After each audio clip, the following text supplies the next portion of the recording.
பார்க்குறது, டிவி பார்க்குறது.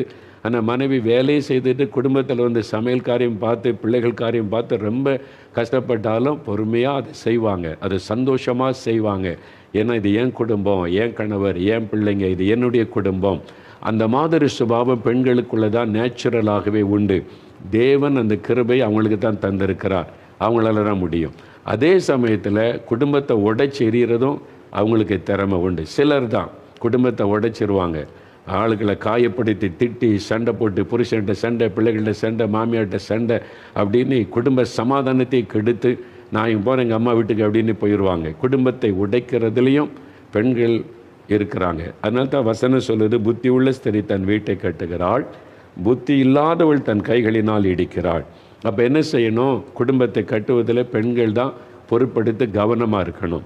இப்போ ஒரு குடும்பம் பார்த்தீங்களா, நிறைய பேர் நினைக்கிறாங்க குடும்பம்னா இப்படி தான், எங்கே சந்தோஷம், எல்லா குடும்பம் இப்படி தான். நிறைய பேர் தப்பாக நினச்சிக்கிட்டு இருக்கிறீங்க. உண்மையாக இயேசு ஆளுகை செய்கிற குடும்பம் குட்டி மோட்சமாக தான் இருக்கும். இதுக்கு சாட்சி இதை மாதிரி ஆயிரமான குடும்பங்கள் இருக்கிறாங்க.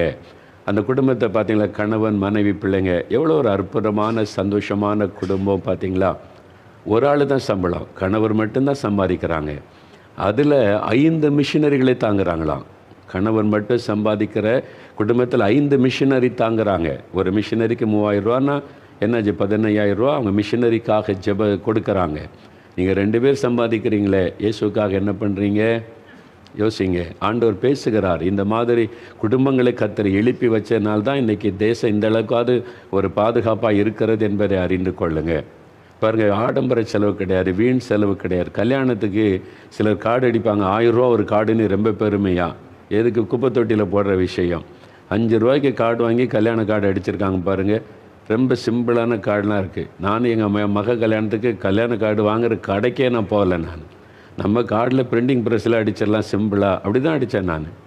நான் போய் டிசைனாக பார்த்து கார்டு, வெட்டிங் கார்டு கடைக்கே நான் போகலை. அது எதுக்கு வேஸ்ட்டாக பணத்தை அதுக்கே செலவு பண்ண? அதுக்கு பதில் ஏழைகளுக்கு உதவி செய்யலாம், ஆண்டவருடைய ராஜ்யத்தை கட்டலாம். நீங்கள் திங்க் பண்ணுங்கள். இனிமேல் உங்களுடைய குடும்பம் வித்தியாசமாக இருக்கணும். பிள்ளைகளுக்கு திருமணம் வச்சா சர்ச்சு கேட்டுங்க, ஒரு சர்ச்சு கேட்டுங்க, அது சார்பாக. அப்புறம் சிம்பிளாக செலவு வச்சு கர்த்தருடைய ராஜ்யம் கட்டுறதுக்கு செலவு பண்ணுங்கள். அது ஆசிரியர் பிறந்த நாள்னு சொந்தக்காரங்களாம் கூப்பிட்டு ஆடம்பரமாக இங்கே ஹோட்டலில் பண்ணுறேன், அங்கே பண்ணுறேன்னு இருக்கு வீண் செலவு. ஏழைகள் வெண்ணாதவர்கள் இருக்காங்க, முதியோர் இல்லை இருக்குது, அங்கே போய் அவங்களுக்கு சாப்பாடு கொடுத்து அவங்கள வாழ்த்திட்டு ஆசீர்வதிச்சுட்டு இயேசு உங்களை நேசிக்கிறான்னு சொல்லிட்டு வாங்க.